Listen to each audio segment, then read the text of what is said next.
ഒരു കാര്യം തീർച്ചയാണ്, വിശുദ്ധ ഖുർആനോ പ്രവാചക വചനങ്ങളോ ഇങ്ങനെ ആഘോഷം പഠിപ്പിച്ചിട്ടില്ല. അതുകൊണ്ട് നിങ്ങൾ പറയാൻ ആഗ്രഹിക്കാതെയും പറഞ്ഞു പോയ ഹദീസുകൾ മുഴുവൻ നിങ്ങൾക്ക് ബാധകമാണ്. വകുല്ലു മുഹ്ദസത്തിൻ ബിദ്അ, പിൽക്കാലത്ത് വന്നതെല്ലാം ബിദ്അത്ത് തന്നെയാണ്. വകുല്ല ബിദ്അത്തിൻ ളലാല, ആ എല്ലാ ബിദ്അത്തും ളലാലത്തുമാണ്.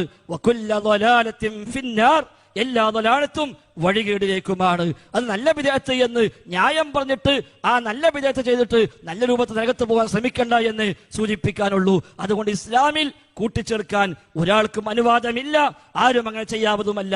അതുകൊണ്ട് തന്നെ നിങ്ങൾ പ്രചരിപ്പിക്കുന്ന ലൈലത്തുൽ ഖദ്റിനേക്കാൾ പുണ്യമാണെന്ന് പറയുന്ന, 2 പെരുന്നാളിനേക്കാളും വലിയ ആഘോഷമാണെന്ന് പറയുന്ന ഈ ഒരു ആഘോഷമുണ്ടല്ലോ, അത് ബിദ്അത്താണ്, അത് ബിദ്അത്താണ്, അത് ബിദ്അത്താണ്, അത് പിൽക്കാലത്ത് ഉണ്ടായി വന്നതാണ്. അതുകൊണ്ട് തന്നെ അത് അനിസ്ലാമികമാണ്, അത് പ്രതിഫലാർഹമല്ല, അത് ശിക്ഷാർഹമാണ്. കുറ്റമേ ലഭിക്കൂ, കൂലി കിട്ടുന്നില്ല. കാരണം മതത്തിലേക്ക് നിങ്ങൾ വ്യാജമായി കൂട്ടിച്ചേർത്തു.